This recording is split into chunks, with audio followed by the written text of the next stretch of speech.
Hey dear students, welcome back to lecture 2 of our chapter 1 that is introduction to marketing TY BCom का commerce 5 subject जो हम कर रहे हैं बच्चों। मैं हूँ असिस्टेंट प्रोफेसर नाजनीन शेख और आज हम पढ़ने वाले हैं इम्पॉर्टेंस ऑफ मार्केटिंग। अच्छा बच्चों, फीचर्स ऑफ मार्केटिंग और इम्पॉर्टेंस ऑफ मार्केटिंग के कुछ पॉइंट्स ऑलमोस्ट सिमिलर है, तो फिर भी हम उसको डिटेल में ही पढ़ेंगे और समझेंगे ताकि हमारा एक रिवीजन हो जाए उन्हीं पॉइंटर्स का। तो बिना वक्त ज़ाया किए हम चालू करते हैं आज का हमारा टॉपिक जो कि है इम्पॉर्टेंस ऑफ मार्केटिंग, यानी कि मार्केटिंग क्यों ज़रूरी है। तो मार्केटिंग ज़रूरी क्यों है इसे हम जानते हैं इसके कंटेंट को समझकर। देखो, जनरेट करता है demand for goods and services. कौन करता है? मार्केटिंग। इफेक्टिव मार्केटिंग से गुड्स और सर्विसेज की डिमांड जनरेट होती है। लेकिन क्या सिर्फ डिमांड जनरेट होने तक का काम करता है मार्केटिंग? नहीं, उसी के साथ साथ मार्केटिंग जो है कस्टमर सेटिस्फैक्शन भी जनरेट करता है, कॉर्पोरेट इमेज को बढ़ाता है, कस्टमर रिलेशनशिप को मेंटेन करता है, ब्रांड लॉयल्टी और ब्रांड इमेज को इम्प्रूव करता है, बिजनेस को एक्सपांड करता है, कॉम्पिटिटिव एडवांटेज देता है हमको, ब्रांड इक्विटी को इम्प्रूव करता है। तो ये सारी चीज़ों को करने का काम जो है वो कौन करता है? वो करता है हमारा मार्केटिंग। कौन करता है? वो है हमारा मार्केटिंग।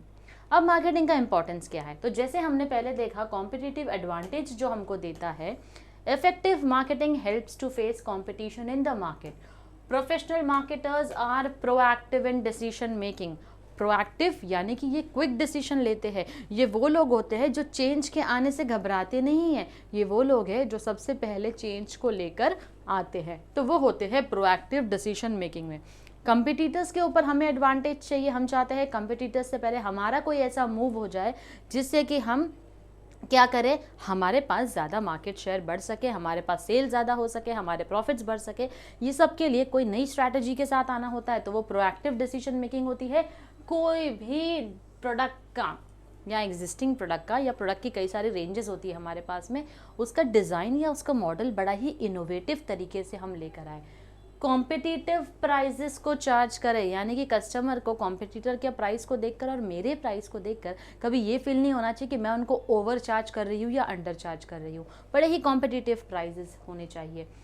प्रमोशन स्कीम्स जो होती है हमारी वो क्रिएटिव होती है। जैसे बहुत ही पुराना ऑफर हो गया, buy 1 get 1 free, buy 2 get 3 free या गेट 2 फ्री, ये सारे बहुत ही पुराने ऑफर्स हो गए। ऐसी कोई नई प्रमोशन स्कीम आनी चाहिए जिससे कि कस्टमर्स को लगे हाँ भाई कुछ तो नया और इनोवेटिव ये लेकर आए हैं अपने प्रोडक्ट को सेल करने के लिए।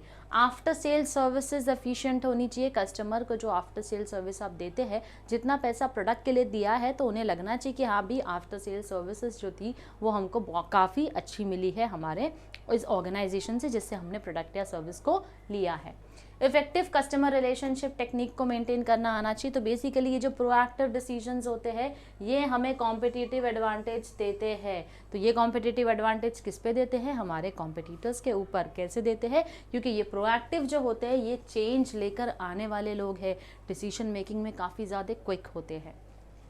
फिर आता है हमारा मार्केटिंग क्यों ज़रूरी है, तो उसका दूसरा जवाब है कॉर्पोरेट इमेज के लिए। इफेक्टिव मार्केटिंग क्या करता है? आपके कॉर्पोरेट इमेज को इम्प्रूव करता है। जैसे कि आपका प्रोडक्ट जो है, right product, right price, right promotion, right place, अगर ये चारों पीस ऑफ मार्केटिंग आपके राइट है तो आपकी कॉर्पोरेट इमेज जो है वो क्या होगी? डेफिनेटली वो बढ़ेगी। अटेन्स हायर परफॉर्मेंस, ये सब से आपके परफॉर्मेंस जो होती है वो बढ़ जाती है। Therefore corporate image improves in the minds of employees, customers, dealers, suppliers, share holders and other stake holders. तो इन लोगों के मन में भी आपकी रेप्यूटेशन जो है वो इम्प्रूव होती है। Good corporate image in the minds of customers, employees, share holders, suppliers, dealers या फिर stake holders helps a firm to expand and grow. अब क्योंकि आपकी कॉर्पोरेट इमेज इनकी नज़रों में बहुत अच्छी है तो ये आपके बिजनेस को और ज़्यादा ऊंचाइयों पर ले जाएंगे। जैसे शेयर होल्डर्स क्या करेंगे? शेयर होल्डर्स आपके बिजनेस में और इन्वेस्ट करने में इंटरेस्टेड होंगे। आपके जो सप्लायर्स और डीलर्स होंगे क्रेडिट पर भी आपके प्रोडक्ट को सेल करने के लिए तैयार होंगे। कस्टमर्स जो है, अगर डेफिनेटली आपका नाम है तो ऐसे ही प्रोडक्ट और सर्विसेज को खरीदना पसंद करेंगे जिनका नाम काफ़ी अच्छा है। तो the support of various stake holders is required for the survival and success of the organisation. तो किसी भी ऑर्गेनाइजेशन के सर्वाइवल और सक्सेस के लिए क्या ज़रूरी है? उनके स्टेक होल्डर्स का जो है वो खुश रहना या उनके स्टेक होल्डर्स का सपोर्ट मिलना। Then we have customer satisfaction. Customer satisfaction के हमने 3 इंपॉर्टेंट एस्पेक्ट जो है वो बच्चों देखे थे। जब प्रोडक्ट की परफॉर्मेंस, कस्टमर सेटिस्फैक्शन को हम कैलकुलेट कैसे करते हैं, हमारे मन में हम जब किसी भी प्रोडक्ट को खरीदते हैं तो कुछ एक्सपेक्टेशंस होती है। अगर प्रोडक्ट की परफॉर्मेंस उस एक्सपेक्टेशन को मिलती है, मैच हो जाती है, इक्वल है, तो वो होता है हमारा कस्टमर सेटिस्फैक्शन। अब कस्टमर डिससेटिस्फाइड कब होते हैं? मेरी जो एक्सपेक्टेशंस थी और प्रोडक्ट की जो परफॉर्मेंस थी वो लो थी, लेकिन मेरी एक्सपेक्टेशंस उससे जो थी उसके कंपैरिजन में प्रोडक्ट की परफॉर्मेंस लो थी, तो ये जो डिसबैलेंस हो गया, that makes the customers dissatisfied. Customers delight कब होते हैं? प्रोडक्ट की परफॉर्मेंस जो है वो एक्सीड हो जाती है। एक्सीड कैसे होती है? कस्टमर की एक्सपेक्टेशन से। मैंने जो सोचा था प्रोडक्ट की परफॉर्मेंस उससे अच्छी मिली, तो यहाँ पर क्या हो गया? इसकी वजह से customers are delighted, they are very much happy. और कस्टमर एस्टोनिश्ड कब होते हैं?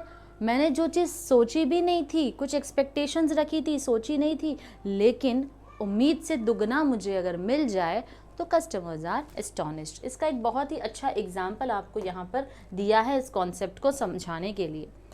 अगर आफ्टर सेल सर्विस की बात करें कंज्यूमर ड्यूरेबल्स जैसे कि एयर कंडीशन की, when a customer does not get services as agreed upon or the customers get service only after repeated reminders, customers ने सोचा उस हिसाब से उसको सर्विस नहीं मिल रही है, बार बार उसको रिमाइंडर देना पड़ता है कि भैया आपने सर्विस का प्रॉमिस किया था, कब तक डिलीवर हो जाएगी ये सर्विस, मुझे बार बार रिमाइंडर देना पड़ रहा है, फिर जाकर आपको सर्विस मिलती है। तो ऐसी सिचुएशन में कस्टमर्स आर डिससेटिस्फाइड, और ऐसे डिससेटिस्फाइड कस्टमर्स आपका नाम भी बाहर खराब करेंगे। जब एक कस्टमर को आफ्टर सेल सर्विस मिलती है, जैसा आपने एग्री किया था उसी बेसिस पर, जो भी आपका सर्विस कॉन्ट्रैक्ट था उस हिसाब से अगर आपको सर्विस मिल रही है, तो as a customer you are satisfied. जब कस्टमर को एडिशनल सर्विस मिलती है सर्विस पीरियड के अंदर ही, अगर आपको एडिशनल सर्विसेज मिल रही है which was not agreed upon by the seller, the customer is delighted। यानी पहले कोई चीज़ तय नहीं हुई थी, लेकिन सर्विस पीरियड के अंदर ही क्योंकि एडिशनल सर्विस मिल गई, तो यहाँ पर कस्टमर इज हैप्पी। लेकिन कस्टमर को एडिशनल सर्विस मिलती है सर्विस पीरियड के बाहर, सर्विस पीरियड खत्म हो गया, उसके बाद भी एडिशनल सर्विसेज मिल रही है, वो भी free of cost, the customers are astonished। That is how you define the customers being delighted, customers are satisfied, customers are dissatisfied, or the customers are astonished। Next is customer relationship। बहुत important है customer relationship को manage और maintain करके रखना। जितना important है उतना आसान नहीं होता है, क्योंकि हमारे needs and wants quickly change होते हैं, मार्केट में कई सारे चेंजेस आते हैं, एनवायरमेंटल फैक्टर्स जो है कई सारे चेंजेस ले आते हैं। तो जितना आसान इसको हमको लगता है मेंटेन करना जितना ज़रूरी है, उतना आसान होता नहीं है। Now several marketing techniques can be adopted to maintain customer relationship। तो ये कस्टमर रिलेशनशिप को मेंटेन करके रखने के लिए क्या मार्केटिंग टेक्निक्स हम यूज़ कर सकते हैं? जैसे कि लॉयल्टी प्रोग्राम्स रख सकते हैं। लॉयल कस्टमर्स जो है, जो बार बार हमसे परचेजेस करते रहते हैं, हम उनको स्पेशल डिस्काउंट या गिफ्ट जो है वो ऑफर करते हैं। जैसे दिवाली के टाइम पर हमने अपने लॉयल कस्टमर्स को कोई गिफ्ट सेंड कर दिया। 1-to-1 मार्केटिंग, पर्सनलाइज्ड मार्केटिंग, हम अपने कस्टमर्स को स्पेसिफिकली जो ज़्यादा हमसे खरीदते हैं प्रोडक्ट या सर्विसेज को अवेल करते हैं, तो हम उनको 1-to-1 मार्केटिंग उनके साथ कर सकते हैं। प्रायोरिटी कस्टमर प्रोग्राम्स रख सकते हैं, आफ्टर सेल सर्विसेज एक्सीलेंट कर सकते हैं, सेटिस्फैक्शन सर्विस ले सकते हैं, जिससे कि हम एक रिलेशनशिप एट पार बनाकर रख रहे हैं अपने सारे ही कस्टमर्स के साथ में। Then we have expansion of business. Business को एक्सपांड करना, यानी कि आपको क्या करना है यहाँ पर कोई भी फर्म कभी भी लोकल लेवल पर ही नहीं रहना चाहता है, या फिर बहुत ही छोटे लेवल पर काम नहीं करना चाहता है, हमेशा अपने बिजनेस को बढ़ाना चाहता है। शुरुआत भले लोकलाइट से होती है, लेकिन आप हमेशा सोचते हैं कि मेरे बिजनेस को मुझे लोकल से ग्लोबल ले जाना है, यानी कि इंटरनेशनल ले जाना है। अब उसके लिए एक्सपांशन स्ट्रैटेजीज जो हमने पढ़ी थी, प्रोडक्ट डेवलपमेंट स्ट्रैटेजी के अंदर आप क्या कर सकते हैं? न्यू प्रोडक्ट को इंट्रोड्यूस कीजिए एग्जिस्टिंग या फिर न्यू मार्केट में। न्यू प्रोडक्ट, एग्जिस्टिंग या न्यू मार्केट। मार्केट डेवलपमेंट में आप क्या कर सकते हैं? न्यू मार्केट में एंटर हो रहे हैं एग्जिस्टिंग प्रोडक्ट, ये प्रोडक्ट ऑलरेडी मेरा एग्जिस्ट करता है, लेकिन यही प्रोडक्ट को मैं अभी नए मार्केट में जाकर बेचने वाली हूँ। मार्केट पेनिट्रेशन स्ट्रैटेजी क्या बोलती है मुझे? Increasing marketing efforts in the current market, यानी करंट मार्केट में ही मुझे और इम्प्रूवमेंट्स लाने की ज़रूरत है। इन 3 स्ट्रैटेजी के साथ मैं अपने बिजनेस को एक्सपांड करती हूँ। Then we have got economies of scale. Professional marketers take proactive decisions, therefore there is an increased demand for the firm's product. Firm की जो प्रोडक्ट है उसकी डिमांड जो है वो बढ़ जाती है, क्योंकि प्रोफेशनल मार्केटर्स बड़े ही प्रोएक्टिव डिसीजंस लेते हैं, जो हमने अभी अभी देखे हैं। अब इसी के साथ साथ क्योंकि डिमांड बढ़ रही है, इसीलिए प्रोडक्शन और डिस्ट्रीब्यूशन भी बढ़ेगा। सप्लाई को बढ़ाना है तो सप्लाई को बढ़ाने के लिए प्रोडक्शन और डिस्ट्रीब्यूशन दोनों को ही हमको क्या करना होगा, बढ़ाना पड़ेगा।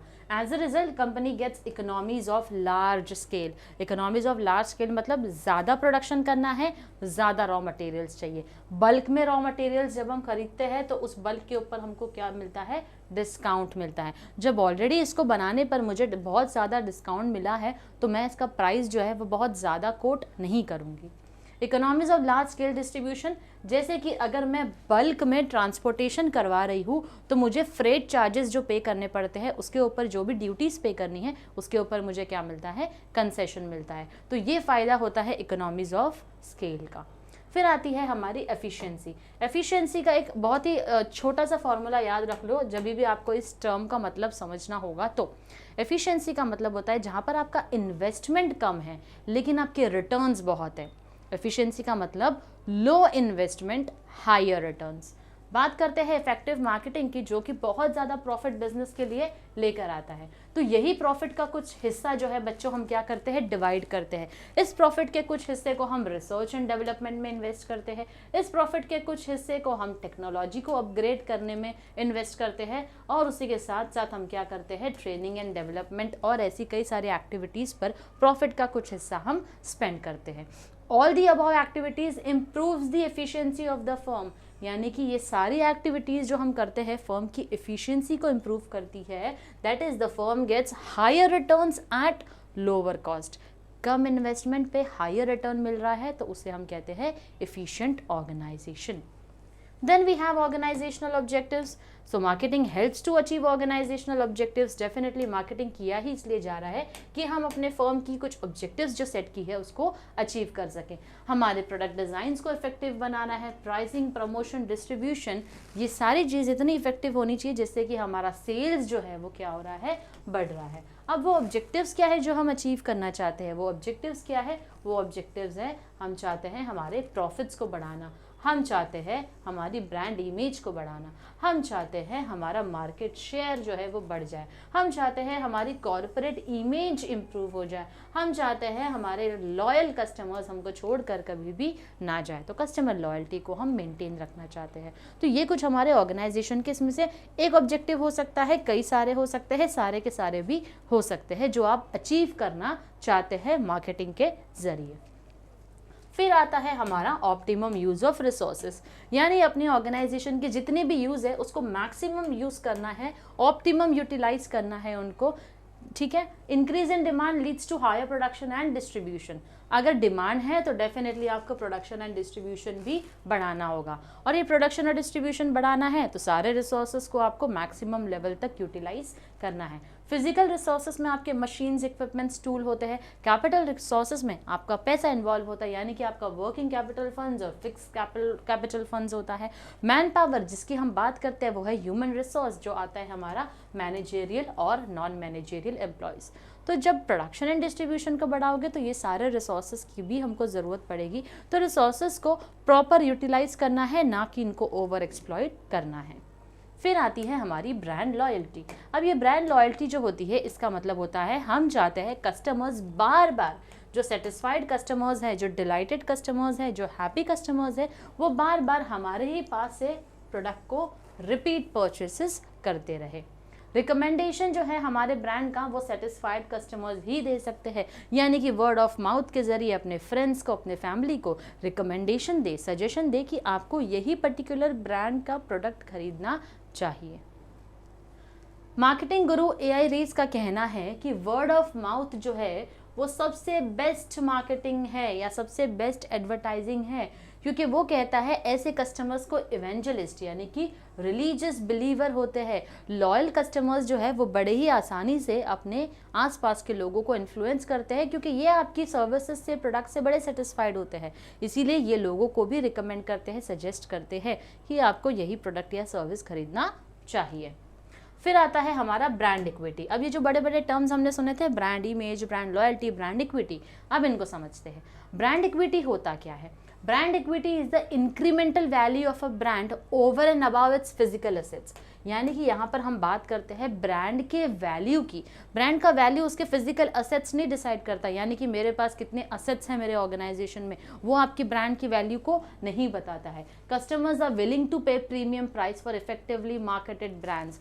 For instance, unique product design, excellent after sale service, creative advertising, right pricing and such other marketing activities enables a firm to command premium price for its brand। अगर ये सारी चीज़ें आपके ब्रांड में या इनमें से कोई भी एक यूनिक चीज़ आप अपने ब्रांड, अपने प्रोडक्ट को सेल करने के लिए इंक्लूड करते हो, तो अपने आप कस्टमर्स आपके ब्रांड के लिए प्रीमियम प्राइस पे करने के लिए भी तैयार होते हैं। तो ब्रांड की incremental value of a brand जब हम बोलते हैं over and above its physical assets, यानी कि फिजिकल एसेट्स के अलावा और ऐसी क्या चीज़ें जो आपका ब्रांड ऑफर करता है, वही होती है हमारी brand equity. Then we come to brand image. Brand image basically आपके ब्रांड के बारे में लोगों के माइंड में एक परसेप्शन होता है, एक मेंटल इमेज आपके प्रोडक्ट के बारे में लोगों ने आपके ब्रांड के बारे में अपने माइंड में एक मेंटल पिक्चर, एक इमेज आपकी बनाकर रखी है। Good brand image gives competitive edge to the firm in the market. अगर आपकी ब्रांड इमेज अच्छी है तो आपको मार्केट में कॉम्पिटिटिव एडवांटेज मिलता है अपने कॉम्पिटिटर्स के ऊपर। For instance, effective promotion mixed with the help of publicity, advertising, sales promotion, salesmanship, firm can improve its brand image in the market। Marketing के सिर्फ एक ही एस्पेक्ट, यानी कि सिर्फ एडवर्टाइजिंग पे फोकस नहीं करना है, सेल्समैनशिप पे भी फोकस करना है आपको, सेल्स प्रमोशन पे भी करना है, प्रमोशन मिक्स के ऊपर ध्यान देना है, पब्लिसिटी एडवर्टाइजमेंट का कॉन्सेप्ट साथ में हो सकता है, जिससे कि आपकी ब्रांड इमेज बढ़ती है। तो ब्रांड इमेज जब बढ़ती है, ना कि वो सिर्फ कस्टमर लॉयल्टी को बढ़ाती है, उसी के साथ साथ कस्टमर्स आपके प्रोडक्ट के लिए हायर प्राइजेस भी पे करने तैयार होते हैं। अब आपका जो बेनिफिट होता है वो किसको मिलता है? स्टेक होल्डर्स को। इफेक्टिव मार्केटिंग जो है वो हायर रिटर्न्स लेकर आती है। इफेक्टिव मार्केटिंग हायर रिटर्न्स लेकर आती है फर्म के लिए, जिसका बेनिफिट आपके स्टेक होल्डर्स को मिलता है। एम्प्लॉयज में get high salaries and other incentives, क्योंकि आप प्रॉफिट ज़्यादा कमा रहे हो, तो प्रॉफिट कमाने की वजह से आप हर साल अप्रेजल होता है, एम्प्लॉयज़ के सैलरी को भी बढ़ाओगे। शेयर होल्डर्स को डिविडेंड ज़्यादा मिलेगा अगर आप प्रॉफिट अच्छा कमा रहे हो तो। गवर्नमेंट को हायर टैक्स रेवेन्यू मिलेगा। डीलर्स को एक्स्ट्रा इंसेंटिव्स देंगे आप। सप्लायर्स जो है उनको ज़्यादा ऑर्डर्स देंगे और पेमेंट उनका टाइम पर करेंगे। सोसाइटी को भी बेनिफिट मिलेगा, क्योंकि ये सोशल डेवलपमेंट होता है प्रॉफिटेबल फर्म्स की वजह से। जितना आप प्रॉफिट कमाते हो, कुछ हिस्सा सोसाइटी के लिए भी उसमें से रखते हो। तो इस तरीके से आपकी मार्केटिंग इंपॉर्टेंस आपको कहती है कि इसका जो बेनिफिट है आपके स्टेक होल्डर्स को भी मिलेगा। तो ये हमारी जवाब था उस सवाल का कि मार्केटिंग जो है वो क्यों ज़रूरी होता है। मिलती हूँ आपसे नेक्स्ट लेक्चर में एक नए क्वेश्चन के साथ, जो कि है हमारा functions of marketing. Till then stay tuned to our channel. Thank you very much.